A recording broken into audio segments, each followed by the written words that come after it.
Visakha metro rail project పై కూటమి సర్కార్ focus పెట్టింది. మెట్రో కార్యాచరణని వేగవంతం చేసిన సర్కార్ మొదటి దశ డిపిఆర్ ని ఆమోదించింది. మొదటి దశలో 46.23 కిలోమీటర్ల మేర 3 కారిడార్ల నిర్మాణం చేపట్టనుంది. విశాఖ స్టీల్ ప్లాంట్ నుంచి కొమ్మాది వరకు 34.4 కిలోమీటర్ల మేర 1వ కారిడార్ గా డిపిఆర్ లో ప్రభుత్వం పేర్కొంది. గురుద్వారా నుంచి పాత పోస్ట్ ఆఫీస్ వరకు 2వ కారిడార్ ని 5.08 కిలోమీటర్ల మేర నిర్మాణం చేయనుంది. 3వ కారిడార్ గా తాటిచెట్లపాలెం నుంచి చినవాల్తేర్ వరకు 6.75 కిలోమీటర్ల మేర నిర్మించనుంది. మొదటి దశ ప్రాజెక్ట్ 46.23 కిలోమీటర్ల పరిధి ఉంటుంది.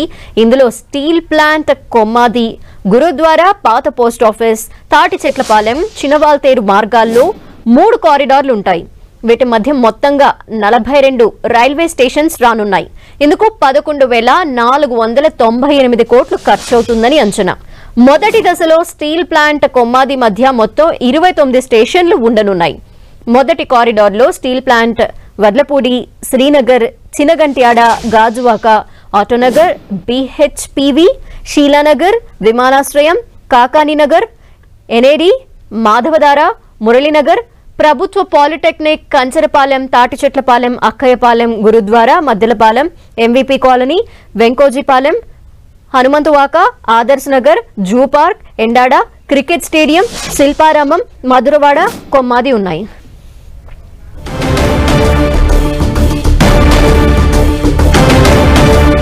మరిన్ని వివరాలు మా ప్రతినిధి విక్రమ్ అడిగి తెలుసుకుందాం. విక్రమ్, రాష్ట్రంలో అతిపెద్ద నగరంగా ఉన్నటువంటి విశాఖపట్నంలో మెట్రో రైలు ఏర్పాటు చేయాలని చెప్పి కూడా ఎప్పటి నుంచో సుదీర్ఘకాలంగా ప్రజల నుంచి డిమాండ్ ఉంది. నగర విస్తీర్ణం విస్తృతంగా కూడా పెరిగిపోయింది. అంతేకాకుండా జనాభా సంఖ్య కూడా విపరీతంగా పెరిగిపోయిన నేపథ్యంలో ట్రాఫిక్ రవాణా వ్యవస్థ అంతా కూడా అస్తవ్యస్తంగా తయారైంది. నగరంలో ప్రాంతం నుంచి మరో ప్రాంతానికి వెళ్ళాలంటే కనుక గంటల తరబడి వెయిట్ చేయాల్సినటువంటి పరిస్థితి ఏర్పడుతుంది. ట్రాఫిక్ సిగ్నల్స్ ఎక్కువగా ఉండడం, ఒక్కో సిగ్నల్ని దాటడానికి సంబంధించి కూడా చాలా సమయం తీసుకుంటున్న నేపథ్యంలో విశాఖ పెరుగుతున్న నగరంలో భాగంగా ఈ ట్రాఫిక్ వ్యవస్థ కారణంగా అనేక సమస్యలు ఎదురవుతున్న నేపథ్యంలో మెట్రో రైలు ఏర్పాటు చేయాలని ప్రజల నుంచి, వివిధ వర్గాల నుంచి అప్పటి నుంచి కూడా డిమాండ్గా కొనసాగుతూ ఉంది. ఈ నేపథ్యంలోనే 10 ఏళ్ల క్రితం విశాఖలో మెట్రో రైలు ఏర్పాటు చేయాలనే ప్రతిపాదనను అప్పటి ప్రభుత్వం తీసుకురావడం జరిగింది. అయినప్పటికీ కూడా ప్రభుత్వం అప్పుడు మెట్రో రైలు ఏర్పాటు చేయడానికి సంబంధించి కూడా కార్పొరేషన్ ఏర్పాటు చేయడం, దాంతోపాటు కూడా డిపిఆర్ని కూడా తయారు చేసినప్పటికీ కూడా అది కొలిక్కి రాలేదు. ఆ తర్వాత మరో ప్రభుత్వం వచ్చిన తర్వాత కూడా ఇది కాస్త వేగవంతం చేసే ప్రక్రియ మొదలుపెట్టినప్పటికీ కూడా క్షేత్రస్థాయిలో ఏదైతే మెట్రో రైలుకు సంబంధించినటువంటి అధికారులు పరిశీలన చేయడం, ఎక్కడైతే స్టేషన్లు ఉండాలి, మట్టి సారవంతం ఏ విధంగా ఉంటుంది అనేక అంశాలను పరిశీలించడం జరిగింది. అయినప్పటికీ కూడా సాధ్యం కాలేకపోయింది. ఇప్పుడు కొత్తగా మళ్ళీ కూడా ఈ కూటమి ప్రభుత్వం వచ్చిన తర్వాత ఇప్పుడు మెట్రో రైలుకు మళ్ళీ కదలిక వచ్చింది. ఏదైతే ఈ విశాఖపట్నం మెట్రో రైలును అత్యంత ప్రతిష్టాత్మకంగా తీసుకోవాలని భావిస్తున్నారు.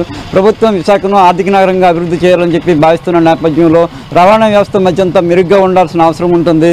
దీనికి సంబంధించి కూడా ఈ మెట్రో రైలు ఏర్పాటు చేయడం ద్వారా రవాణా వ్యవస్థ మెరుగవడం, దాంతోపాటు అనేక సమస్యలు కూడా క్లియర్ అవుతాయని చెప్పి భావిస్తున్నారు. ఈ నేపథ్యంలో విశాఖపట్నంకి అత్యంత సమీపంలో భోగాపురంలో ఇంటర్నేషనల్ ఎయిర్పోర్ట్ రాబోతున్న నేపథ్యంలో ఈ ట్రాఫిక్ సమస్యలు ఇవన్నీ ఉంటే కనుక అనేక సమస్యలు కొత్తగా ఎదురయ్యే అవకాశం ఉంటుంది. నేపథ్యంలో మెట్రో రైలుని యుద్ధ ప్రాతిపదికన చేపట్టాలని ప్రభుత్వం భావిస్తుంది. ఈ మేరకే ముఖ్యమంత్రి చంద్రబాబు నాయుడు ఇటీవల విశాఖపట్నం వచ్చినప్పుడు కూడా ఈ మెట్రో డిపిఆర్కి సంబంధించి కూడా అధికారులతో సమీక్ష చేసి చాలా కసరత్తు చేయడం జరిగింది.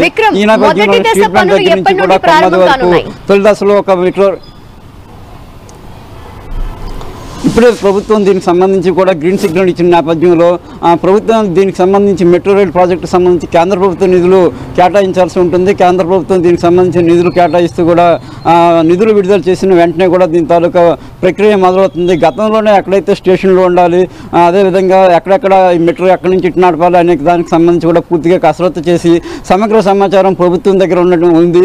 అయితే దీనికి సంబంధించి నిధులు మంజూరు తరువాయిగా కూడా ఈ మెట్రో రైలు పట్టాలెక్కే అవకాశం కనిపిస్తుంది. నిపుణులైనటువంటి అధికారులు, గతంలో పనిచేసినటువంటి అనుభవజ్ఞులైన అధికారులు కూడా పూర్తి స్థాయిలో అందుబాటులో ఉన్నారు. అంతేకాకుండా అప్పట్లో కొన్ని సంస్థలు, ప్రైవేట్ కన్సల్టెన్సీలు దీనికి సంబంధించి కూడా ఒక డిపిఆర్ను, అదేవిధంగా ఒక నివేదికను తయారు చేయడం జరిగింది. అవన్నీ అందుబాటులో ఉన్న నేపథ్యంలో నిధులు మంజూరైన వెంటనే ఈ మెట్రో రైలుకు సంబంధించి కూడా వేగవంతం ప్రక్రియ సాగే అవకాశం కనిపిస్తోంది. అయితే ముఖ్యంగా ఈ స్టీల్ ప్లాంట్ నుంచి కొమ్మాది వరకు ఒక కారిడార్కి సంబంధించి ఎటువంటి ఇబ్బంది లేదు. ప్రజలంతా హర్షం వ్యక్తం చేస్తున్నప్పటికీ కూడా కారిడార్ 2 గురుద్వారా నుంచి పోస్ట్ ఆఫీస్ వరకు 5 నిమిషాలు మాత్రమే జర్నీ ఉంటుంది. ఈ నేపథ్యంలో అక్కడ మెట్రో కారిడార్ Okay. అవసరం లేదనే అభిప్రాయం ప్రజల్లో కొంత వ్యక్తమవుతున్నటువంటి పరిస్థితి ఉంది. దీన్ని ప్రభుత్వం దృష్టికి తీసుకువెళ్తూ ఉన్నారు. Thank you Vikram.